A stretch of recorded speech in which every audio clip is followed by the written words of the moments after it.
Hello students, मैं हूँ रचना बंसल। मैं आप लोगों को हाइड्रोकार्बन पढ़ा रही थी। उसके अंदर आप लोगों का स्टार्ट होने जा रहा है एरोमेटिक हाइड्रोकार्बन्स। तो देखिए एरोमेटिक हाइड्रोकार्बन्स क्या होते हैं। These hydrocarbons are also known as arenes. क्या जाना जाता है इनको? एरीज के नाम से जाना जाता है। अच्छा, एरोमेटिक हाइड्रोकार्बन्स जो कि हक्कर्स रूल को फॉलो करते हैं। ठीक है, हक्कर्स रूल क्या होता है? देखिए, जो कि हक्कर्स रूल को फॉलो करते हैं। तो हक्कर्स रूल क्या होता है कि सारे के सारे एटम्स कैसे होने चाहिए? प्लेनर होने चाहिए, मतलब एक प्लेन के अंदर होने चाहिए। और complete delocalisation of pi electron मिलता है। पाई इलेक्ट्रॉन का क्या मिलता है? कंप्लीट डिलोकलाइजेशन मिलता है।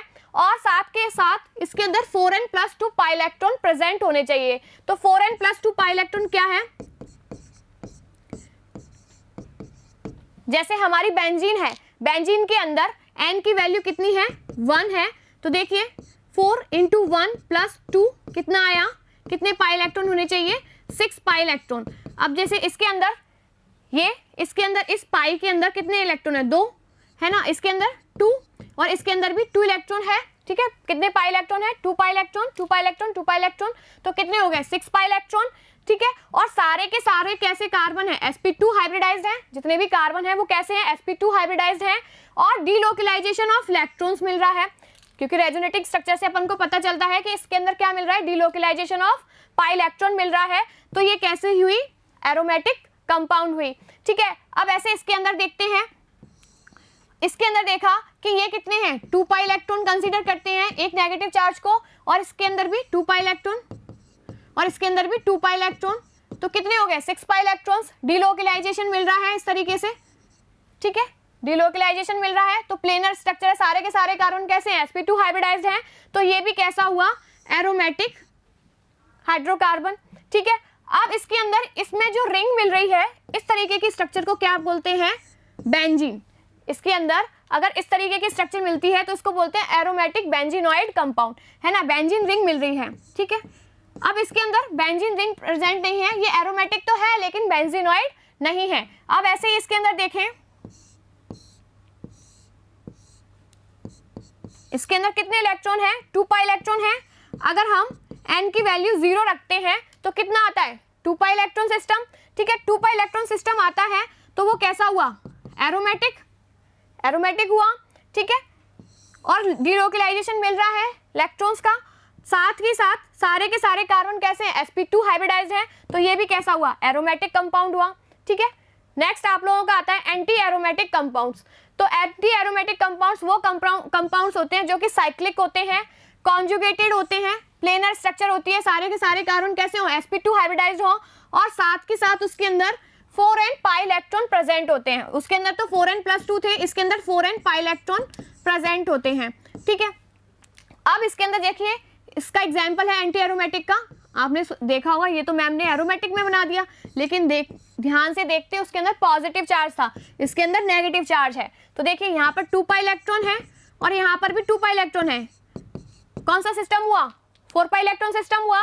तो किस में आया? एंटी एरोमेटिक में, क्योंकि यहाँ पर भी डिलोकलाइजेशन मिल रहा है। सारे के सारे कारण sp2 हाइब्रिडाइज्ड है, तो प्लेनर स्ट्रक्चर है।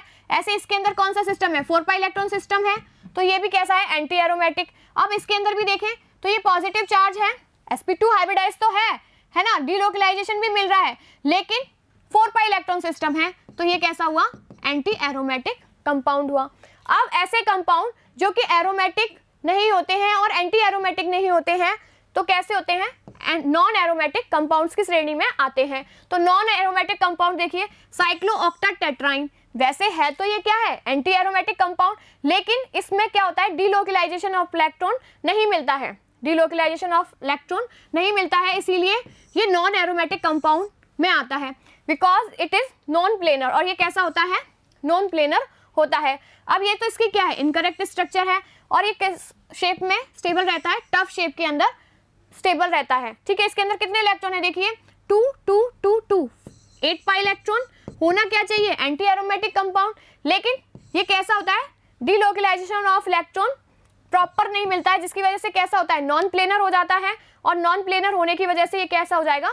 Non aromatic compound. अब बात करते हैं इनकी स्टेबिलिटी की। तो सबसे ज्यादा स्टेबल कौन सा होता है? एरोमेटिक कंपाउंड, फिर नॉन एरोमेटिक कंपाउंड, फिर उसके बाद एंटी एरोमेटिक कंपाउंड। ठीक है, इस तरीके से हम स्टेबिलिटी देखते हैं कि कौन सा कंपाउंड स्टेबल है। जैसे हम बात करते हैं, ये कैसा है, एरोमेटिक, ये कैसा है, एंटी एरोमेटिक, तो स्टेबल कौन सा हुआ, ये वाला। ठीक है, इस तरीके से स्टेबिलिटी देखते हैं। स्ट्रक्चर ऑफ बेंजीन, बेंजीन की स्ट्रक्चर, तो बेंजीन की स्ट्रक्चर के अंदर सबसे पहले हम देखते हैं कि बेंजीन को किसने आइसोलेट किया था, माइकल फैराडे ने 1825 के अंदर। और इसका जो मॉलिक्यूलर फॉर्मूला होता है वो क्या होता है, C6H6। ठीक है, और कार्बन कार्बन बॉन्ड लेंथ कितनी होती है इसमें, 139 पिकोमीटर, जो कि ना तो डबल बॉन्ड के बराबर है ना ही वो सिंगल बॉन्ड के बराबर है, मतलब डबल बॉन्ड और सिंगल बॉन्ड के बीच की होती है, सारे कार्बन के बीच की। ठीक है, जितने भी 6 कार्बन है ना इसके अंदर, 6 कार्बन के बीच की जो बॉन्ड लेंथ होती है वो 139 पिकोमीटर होती है। ठीक है, क्यों होती है, क्योंकि इसके अंदर डीलोकलाइजेशन ऑफ इलेक्ट्रॉन मिलता है, मतलब रेजोनेंस स्ट्रक्चर भी मिलती है, जिसकी वजह से इसकी सब सारे बॉन्ड्स की जो बॉन्ड लेंथ होती है उन दोनों के बीच की होती है। The Kekulé structure indicate the possible of 2 isomer और 1,2 डाइब्रोमोबेंजीन। देखिए कैकुले ने बताया था कि 1,2 डाइब्रोमोबेंजीन की 2 स्ट्रक्चर पॉसिबल है, किस तरीके से, जैसे ठीक है 1,2 डाइब्रोमोबेंजीन है। ठीक है, और एक इसकी ये पॉसिबल हो सकती है स्ट्रक्चर, ये भी 1,2। अब देखिए यहां पर तो डबल बॉन्ड के पास में आ रहा है, डबल बॉन्ड पर आ रहा है BR और यहां पर सिंगल बॉन्ड पर आ रहा है BR। तो ये 2 पॉसिबल कैकुले स्ट्रक्चर्स हैं। ठीक है, जिससे अपन को पता चला कि ये बेंजीन है वो रेजोनेंस स्ट्रक्चर शो करती है। अब देखिए किस तरीके से रेजोनेंस शो कर रही है, एक बार तो ये साइड, फिर बॉन्ड घूम गए, यहाँ पर डबल बॉन्ड आ गया और देन ये समझ में आया। अब देखिए इस तरीके से ये रेजोनेंस हाइब्रिड, ये तो कैसी होगी, रेजोनेंस स्ट्रक्चर्स हुई, और ये कैसा हुआ, रेजोनेंस हाइब्रिड। इसको हम बोलते हैं रेजोनेंस हाइब्रिड, जिसके अंदर रेजोनेटिंग स्ट्रक्चर की जितनी भी रेजोनेटिंग स्ट्रक्चर्स होती हैं उनको रिप्रेजेंट करता है। ठीक है, ये सबसे ज्यादा स्टेबल होता है। All the 6 carbon atom in benzene are sp2 hybridise, जो मैं स्टार्टिंग में बता चुकी थी, जितने भी एरोमेटिक कंपाउंड्स होते हैं उसके अंदर सारे के सारे कार्बन कैसे होते हैं, sp2 हाइब्रिडाइज्ड होते हैं, तभी तो वो प्लेनर होती है स्ट्रक्चर। देखिए इसके अंदर स्ट्रक्चर कैसी होती है, जैसे अपना ये कार्बन है, ये कार्बन है, ये कार्बन है, ये कार्बन है, ये कार्बन है, देन ये कार्बन है। ठीक है, अब इसके अंदर जो अपना px ऑर्बिटल है वो एक्सियली ओवरलैपिंग से सिंगल बॉन्ड बना रहा है, और एक्सियली ओवरलैपिंग से क्या बना रहे थे, सिग्मा बॉन्ड, और पार्शियली ओवरलैपिंग से क्या बना रहे थे, ये पाई बॉन्ड बना रहे थे। ठीक है, इस तरीके से पाई बॉन्ड फॉर्म कर रहे हैं। ठीक है, देखिए अब इसके अंदर जैसे इस वाले स्ट्रक्चर के अंदर देखें तो यहाँ पर पाई बॉन्ड इस तरीके से बन रहा है। ठीक है, यहाँ पर इस तरीके से बन रहे हैं, और नेक्स्ट स्ट्रक्चर के अंदर देखिए यहाँ पर पाई बॉन्ड नीचे की तरफ बन रहा है। तो मतलब 2 कैकुले स्ट्रक्चर इसकी पॉसिबल हैं। देखिए किस तरीके से होती है इसकी रेजोनेटिंग स्ट्रक्चर। देखिए इसके अंदर देखिए इसमें जो p ऑर्बिटल थे, जो pz ऑर्बिटल हैं, जो कि कैसे हैं, परपेंडिकुलर। स्टार्टिंग में बता चुकी हूँ जो px py pz ऑर्बिटल कैसे होते हैं, परपेंडिकुलर होते हैं। अब इसमें जो परपेंडिकुलर ऑर्बिटल है वो देखिए कैसे बना रहे हैं, तो ऊपर भी इलेक्ट्रॉन डेंसिटी है और नीचे भी इलेक्ट्रॉन डेंसिटी है। बेंजीन रिंग बीच में है जो कि प्लेनर है, इस तरीके से बेंजीन रिंग है जो कि बीच में है और प्लेनर है। ठीक है, और इस पर जो प्रेजेंट है pz ऑर्बिटल वो क्या बना रहे हैं, इसके बेंजीन रिंग के ऊपर और नीचे इलेक्ट्रॉन डेंसिटी, रिंग करंट। तो देखिए इस तरीके से यहाँ पर इलेक्ट्रॉन डेंसिटी प्रेजेंट है, इलेक्ट्रॉन क्लाउड प्रेजेंट है, और वो कैसे घूम रहा है, रिंग करंट की फॉर्म में घूम रहा है। समझ में आया आप लोगों को।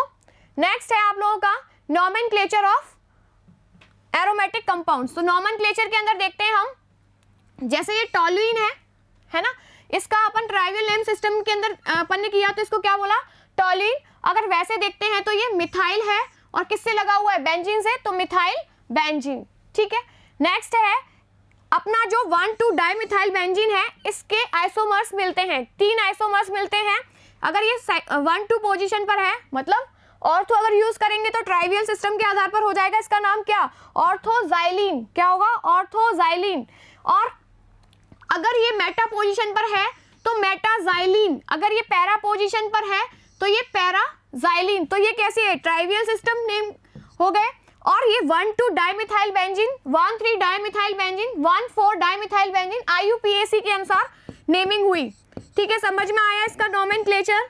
बेंजीन है, बेंजीन पर अगर एक मिथाइल ग्रुप जुड़ा हुआ है तो उसको बोलते हैं टॉलुइन। अगर बेंजीन पर 2 मिथाइल ग्रुप हैं, उनके आइसोमर्स की फॉर्म में मिलते हैं, 3 आइसोमर्स मिलते हैं, कौन कौन से, ऑर्थोजाइलिन, मेटाजाइलिन और पैराजाइलिन। ठीक है, क्लियर है आप लोगों को। नेक्स्ट है आप लोगों की प्रिपरेशन ऑफ बेंजीन। बेंजीन को किस तरीके से बनाया जाता है। Benzene is commercially isolated from coal tar, benzene को कोल तार से अलग किया जाता है। ठीक है, नेक्स्ट मेथड आता है डीकार्बोक्सिलेशन ऑफ एरोमेटिक एसिड। तो एरोमेटिक एसिड क्या है, ये इसका डीकार्बोक्सिलेशन कराया जाएगा सोडियम हाइड्रोक्साइड और कैल्शियम ऑक्साइड की प्रेजेंस के अंदर।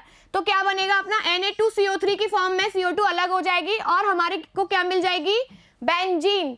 तो ये है इसका डीकार्बोक्सिलेशन ऑफ एरोमेटिक एसिड।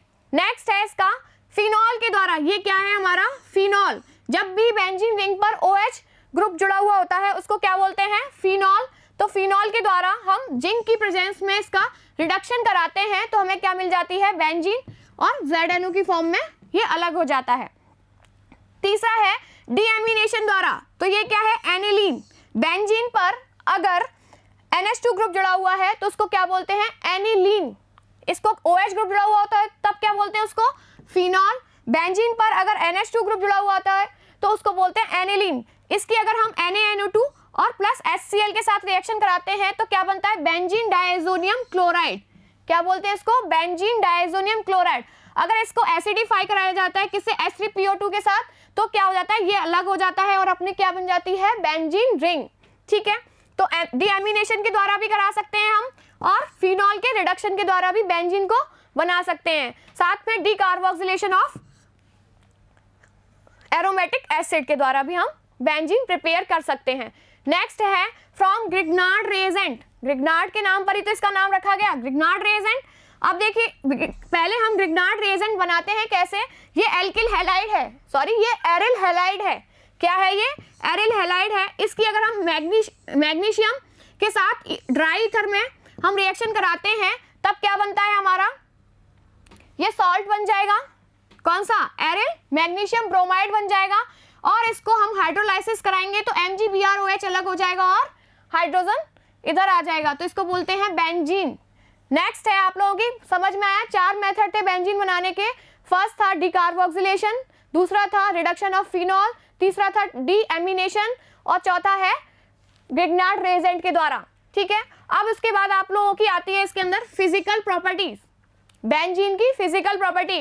तो बेंजीन कैसा होता है, कलरलेस लिक्विड होता है जिसका बॉइलिंग पॉइंट कितना होता है, 80 डिग्री सेंटीग्रेड। ठीक है, aromatic hydrocarbons are non polar, कैसे होते हैं, नॉन पोलर मॉलिक्यूल होते हैं, इसीलिए किस में डिसॉल्व होंगे, नॉन पोलर के अंदर। तो ये कैसे कलरलेस लिक्विड है और जो कि नॉन पोलर सॉल्वेंट के अंदर कैसे होते हैं, डिसॉल्व होते हैं। Aromatic hydrocarbon are immiscible with water. Water कैसा होता है, पोलर होता है, तो उसके साथ ये कैसा होता है, इमिसिबल होता है।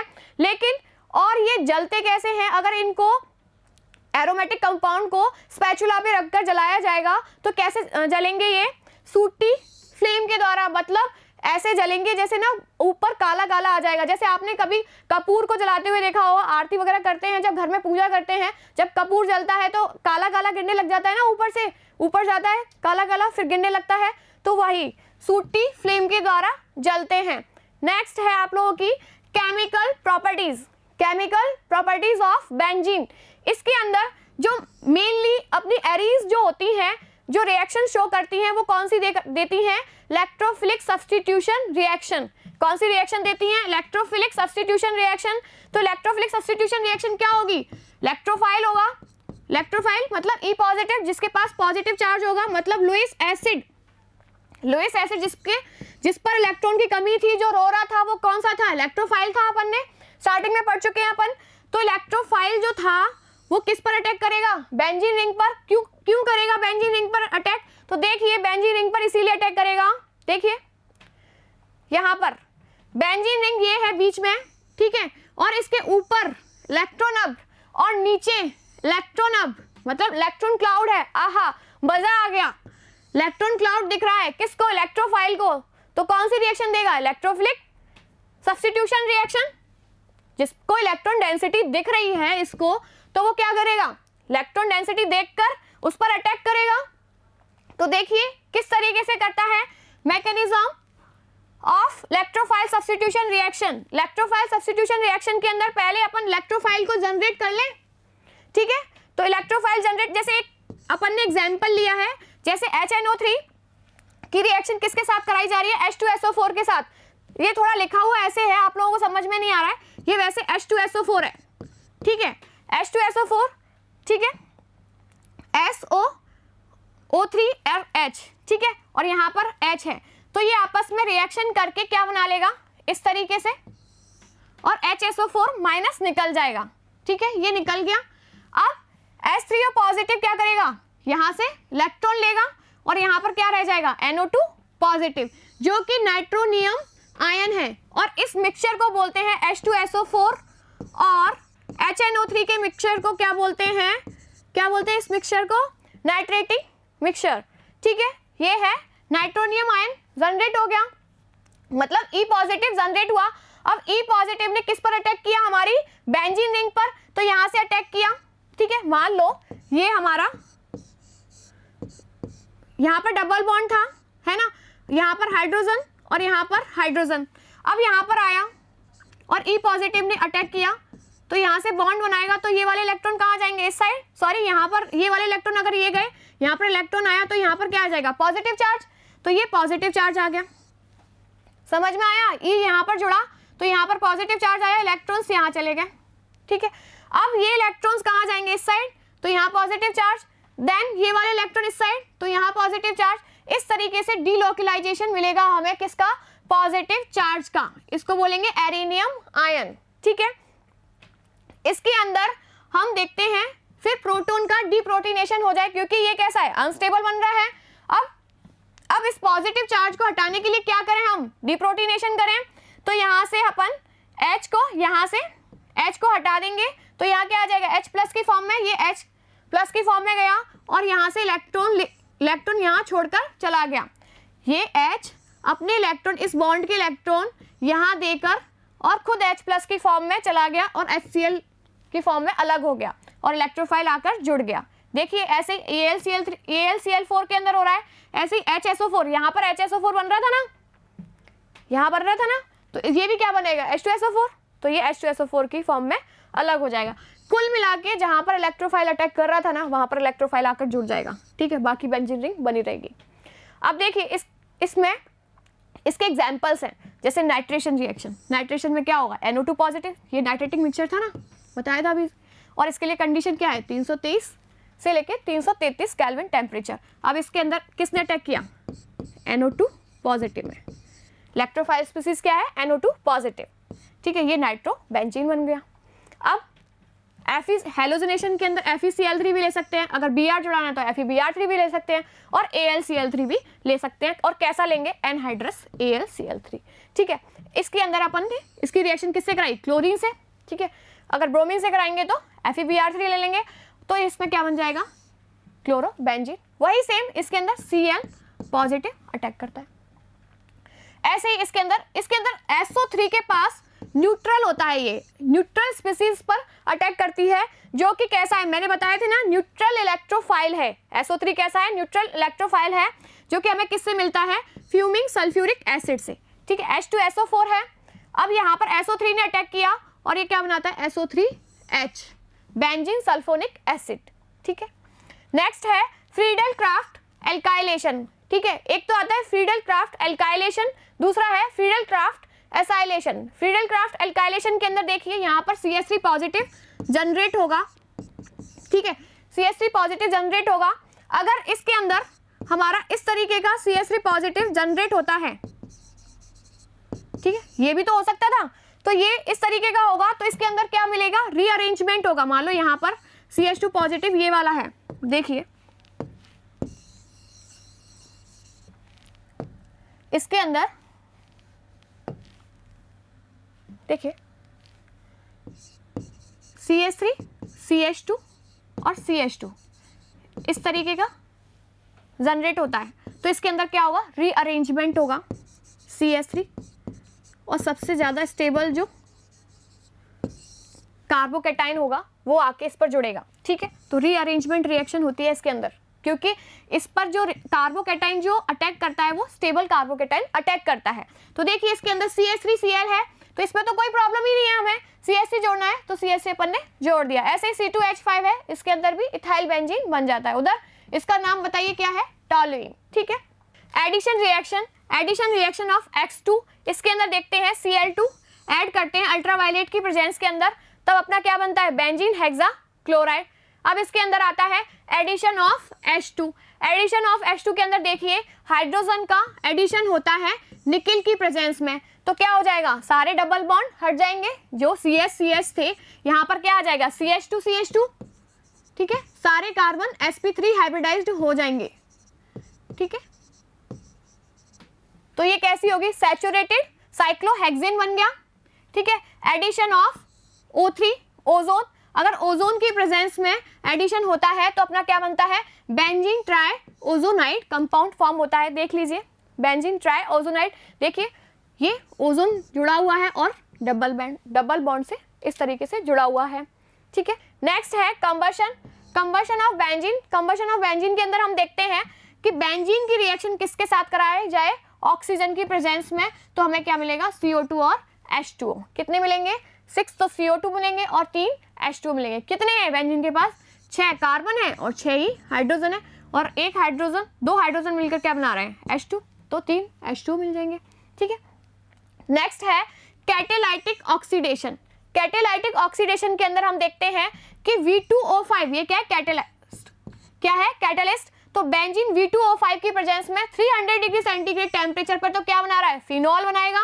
लेकिन यही बेंजीन 450 डिग्री सेंटीग्रेड टेम्परेचर पर इसी कैटलिस्ट की प्रेजेंस में क्या बनाएगा, मैलाइक एनहाइड्राइड। क्या बनाएगा, मैलाइक एनहाइड्राइड। मैलाइक एनहाइड्राइड का क्या होता है, CH डबल बॉन्ड CH, ठीक है, C double bond O, C double bond O। तो ये किसका फॉर्मूला है, मैलाइक एनहाइड्राइड का। ठीक है, आगे है पायरोलाइसिस ऑफ बेंजीन। बेंजीन के अंदर जैसे ये बेंजीन ही तो है, इसको हमने PH, ये बेंजीन है। ठीक है, इस पर एक हाइड्रोजन है, ये हाइड्रोजन रिप्लेस होगा कौन से, दूसरी बेंजीन रिंग के हाइड्रोजन से, तो यहाँ क्या बना लेगा, बाइफिनाइल। किस तरीके से, देखिए ये बेंजीन है, बाइफिनाइल की स्ट्रक्चर देखिए क्या बना लेगा, बाइफिनाइल। तो ये बाइफिनाइल हो गया है ना, और H2 निकल जाएगा, और किसकी प्रेजेंस में, रेड हॉट आयरन ट्यूब की प्रेजेंस में। अब बेंजीन रिंग पर ऐसे फंक्शनल ग्रुप लगे हुए होते हैं जो कि डायरेक्टिंग इन्फ्लुएंस शो करते हैं, या तो वो ऑर्थोपैरा डायरेक्टिंग होंगे या फिर वो मेटा डायरेक्टिंग होंगे। तो क्या होते हैं, जैसे ऑर्थोपैरा डायरेक्टिंग ग्रुप। ठीक है, जिन मैंने पहले बता चुकी हूँ आप लोगों को, जिनके पास लोन, जैसे कोई भी अपना फंक्शनल ग्रुप है जिसके पास लोन पेयर ऑफ इलेक्ट्रॉन है, मतलब बेंजीन रिंग से डायरेक्टली ऐसा एटम जुड़ा हुआ है जिसके पास लोन पेयर ऑफ इलेक्ट्रॉन है, तो वो क्या करेगा, प्लस आर इफेक्ट शो करेगा, इलेक्ट्रॉन रिलीजिंग इफेक्ट शो करेगा। और जो इलेक्ट्रॉन रिलीजिंग इफेक्ट शो करेगा तो उसके अंदर वो क्या करेगा, इलेक्ट्रॉन्स देगा बेंजीन रिंग को, तो उसका जो इन्फ्लुएंस आएगा तो वो कैसा आएगा, ऑर्थोपैरा डायरेक्टिंग। तो देखिए इसके अंदर, देखिए यहाँ पर इसके पास दो लोन पेयर ऑफ इलेक्ट्रॉन थे, इसने यहाँ पर इलेक्ट्रॉन दिया, तो यहाँ पर क्या आया, पॉजिटिव चार्ज, और यहाँ डबल बॉन्ड, और इस बॉन्ड के इलेक्ट्रॉन कहाँ शिफ्ट हुए, इस वाले यहाँ पर, तो यहाँ नेगेटिव चार्ज, और ये नेगेटिव चार्ज के बॉन्ड के इलेक्ट्रॉन इधर गए, देन ये वाले बॉन्ड के इलेक्ट्रॉन इधर आए, इस पर आए, फिर यहाँ से यहाँ गए, फिर इसके इलेक्ट्रॉन यहाँ आए, फिर इसके बाद यहाँ ये वाले इलेक्ट्रॉन यहाँ आए, फिर ये वाले इलेक्ट्रॉन यहाँ गए, तो वापस हमें यही सेम इसकी इक्विवेलेंट स्ट्रक्चर मिल गई। तो देखिए इसकी इक्विवेलेंट स्ट्रक्चर कैसी है, ये वाला डबल बॉन्ड यहाँ था तो ये यहाँ आ गया, ये वाला यहाँ था, ये इसको बोलते हैं इक्विवेलेंट स्ट्रक्चर हमें मिल गई। अब देखिए अगर हम देखते हैं ऑर्थोपैरा डायरेक्टिंग किस तरीके से हुआ, जैसे इलेक्ट्रोफिलिक सब्स्टिट्यूशन रिएक्शन दे रही है बेंजीन रिंग। अब देखिए यहाँ पर ऑर्थो पोजीशन पर इलेक्ट्रॉन डेंसिटी दिख रही है, पैरा पोजीशन पर इलेक्ट्रॉन डेंसिटी दिख रही है, और इस ऑर्थो पोजीशन पर इलेक्ट्रॉन डेंसिटी दिख रही है। मतलब नेगेटिव चार्ज है, इलेक्ट्रॉन डेंसिटी है, इलेक्ट्रॉन डेंसिटी दिख रही है, तो इलेक्ट्रोफाइल कहाँ आकर अटैक करेगा? यहाँ पर ही आकर अटैक करेगा। जैसे उसको पूरी बेंजीन रिंग दिख रही है, नॉर्मल कंडीशन में उसको पूरी बेंजीन रिंग दिख रही थी, उसमें ऊपर और नीचे सब जगह क्या दिख रही थी? उसको इलेक्ट्रॉन क्लाउड दिख रहा था। लेकिन अब अगर इसके पास क्या आ जाए, फंक्शनल ग्रुप है जो कि कैसा है, इलेक्ट्रॉन रिलीजिंग इफेक्ट शो कर रहा है, तो उसको पर्टिकुलर कंडीशन मतलब पर्टिकुलर जगह पर इलेक्ट्रॉन डेंसिटी दिख रही है। वो पर्टिकुलर जगह क्या है? ऑर्थो और पैरा। तो ऑर्थो पोजीशन पर उसको इलेक्ट्रॉन डेंसिटी दिखेगी तो वो ऑर्थो पोजीशन पर अटैक कर रहा है, और पैरा पोजीशन पर अगर इलेक्ट्रॉन डेंसिटी दिख रही है तो पैरा पोजीशन पर अटैक करेगा। अगर दोनों कंडीशन पर दिखेगी तो ऑर्थो पैरा दोनों पर अटैक करेगा। ये मैंने ऐसा इसीलिए बोला क्योंकि अगर कई बार ऐसे होता है कि ऑर्थो पोजीशन पर भी अपना क्या हो जाता है, कोई ग्रुप जुड़ा हुआ होता है, तब वो पैरा पोजीशन पर अटैक करता है। ठीक है, नेक्स्ट इसी के अंदर एग्जाम्पल है, जैसे NH2 है, वो भी कैसा इफेक्ट करेगा? इलेक्ट्रॉन रिलीजिंग इफेक्ट, क्योंकि इसके पास लोन पेयर ऑफ इलेक्ट्रॉन है, और NH आ रहा है, ये भी इलेक्ट्रॉन रिलीजिंग इफेक्ट शो करेगा। NHCO CH3 है। अब देखिए इसके अंदर NH, ठीक है, ये डायरेक्टली किससे जुड़ा हुआ है? बेंजीन रिंग से, ठीक है, और इसके आगे CO CH3, तो इससे कोई इफेक्ट नहीं पड़ता कि इसका विड्रॉइंग इफेक्ट होगा या नहीं होगा, सिर्फ इससे इफेक्ट पड़ता है कि ये यहाँ से डायरेक्टली अटैच है और ये क्या करेगा? इलेक्ट्रॉन रिलीजिंग इफेक्ट शो करेगा। ऐसे ही यहाँ पर दो लोन पेयर ऑफ इलेक्ट्रॉन है, ये कौन सा है? मिथॉक्सी ग्रुप है, और CH3 का प्लस I इफेक्ट होता है, और कौन सी प्लस H इफेक्ट शो करती है? हाइपर कॉन्जुगेशन, और इसके अंदर भी प्लस H इफेक्ट शो होगा। तो देखिए, तो ये सारे कैसे इलेक्ट्रॉन रिलीजिंग ग्रुप हैं, तो इलेक्ट्रॉन रिलीजिंग ग्रुप होंगे तो क्या करेंगे? ऑर्थो पैरा डायरेक्टिंग ग्रुप होंगे। ऐसे ही इसके अंदर हम नेक्स्ट एग्जांपल देख रहे हैं, इसके अंदर ऑर्थो पैरा डायरेक्टिंग के अंदर, जैसे ये क्लोरीन है, इसका -I इफेक्ट होता है, लेकिन इसका +R इफेक्ट डोमिनेंट होता है, इसीलिए कैसा होता है? ऑर्थो पैरा डायरेक्टिंग होता है। ठीक है, अगर हम बात करते हैं इसकी डायरेक्टिंग इन्फ्लुएंस की, तो इसका +R इफेक्ट देखते हैं हम इसके अंदर, है ना। अब इसका अंदर देखते हैं तो इसकी ऑर्थो पोजीशन पर नेगेटिव चार्ज आ रहा है, फिर इसकी पैरा पोजीशन पर नेगेटिव चार्ज आ रहा है, और इसकी वापस ऑर्थो पोजीशन पर नेगेटिव चार्ज आ रहा है, तो ये भी कैसा हुआ? ऑर्थो पैरा डायरेक्टिंग ग्रुप हुआ।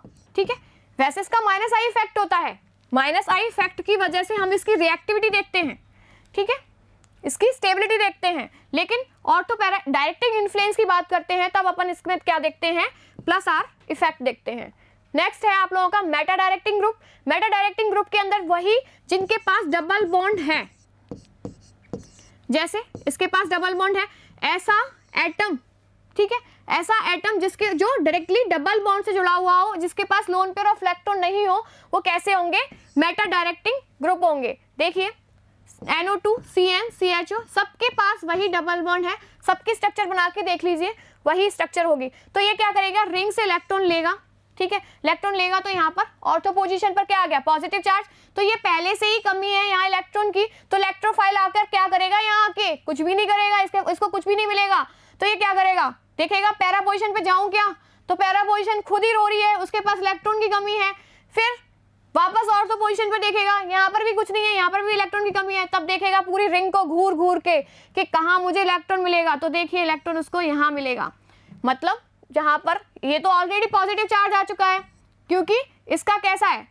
डीएक्टिवेटिंग इफेक्ट है, -R इफेक्ट है, ठीक है, ऑर्थो पैरा डीएक्टिवेटिंग इफेक्ट भी बोलते हैं इसको, तो इसको मेटा डायरेक्टिंग इफेक्ट भी बोलते हैं। अब इसके अंदर जो -R इफेक्ट शो कर रहे हैं ऐसे ये फंक्शनल ग्रुप, तो ये क्या करेंगे? ऑर्थो पैरा पोजीशन पर पॉजिटिव चार्ज, इलेक्ट्रॉन की कमी कर देंगे, पॉजिटिव चार्ज आएगा, तो यहाँ पर मेटा पोजीशन पर ये देखेगा कि कुछ तो दिख रहा है मुझे मेटा पोजीशन पर, कि कुछ तो चार्ज है, एटलीस्ट पॉजिटिव तो नहीं है, एटलीस्ट खाली तो नहीं है, तो ये मेटा पोजीशन पर क्या करेगा? अटैक करेगा। तो मेटा पोजीशन पर अटैक करके क्या बनाएगा? ये अपना क्या बनाएगा? प्रोडक्ट बनाएगा। इलेक्ट्रोफाइल कहाँ अटैक करेगा? मेटा पोजीशन पर। तो ये कैसे ग्रुप हो गए? मेटा डायरेक्टिंग ग्रुप हुए। ठीक है, अब नेक्स्ट आता है आप लोगों का कार्सिनोजेनेसिटी एंड टॉक्सिसिटी। ठीक है, कार्सिनोजेनेसिटी किसका? जैसे अगर हमारी बेंजीन रिंग है ना, बेंजीन रिंग अगर 2 से अधिक मिल रही है, मतलब 2 से अधिक मिल रही है, तो वो क्या फ्यूज के फॉर्म में मिल रही है, जैसे इस तरीके से, इसमें 4 बेंजीन है, तो ये किस तरीके से इफेक्ट शो करती हैं? ये टॉक्सिक होती हैं, और ये क्या कर देती हैं? कैंसर प्रोड्यूस करती हैं, डीएनए के अंदर चेंज कर देती हैं, डीएनए को चेंज कर देती हैं, और वहाँ पर सेल्स को कैसे कर देती हैं? डैमेज कर देती हैं, और वहाँ पर क्या जनरेट हो जाता है अपने को? कैंसर। ठीक है, तो कार्सिनोजेनिक बोलते हैं ऐसे कंपाउंड को। देख लीजिए, इनके एग्जाम्पल देख लीजिए। 1,2 बेंजीन एंथ्रासीन है, 1,2 बेंजीन एंथ्रासीन, और 9,10 डाइमिथाइल 1,2 बेंजीन एंथ्रासीन। अब इसके अंदर ये क्या है, एंथ्रासीन है, ठीक है, और ये इसकी 9 और 10 पोजीशन है, तो 9 और 10 डाइमिथाइल 1,2, और यहाँ पर ये 1 और 2 डाइबेंजीन है, ठीक है। 1,2 बेंजीन एंथ्रासीन बोलते हैं इसको, ठीक है। समझ में आया आज आपको एरोमेटिसिटी? Thank you.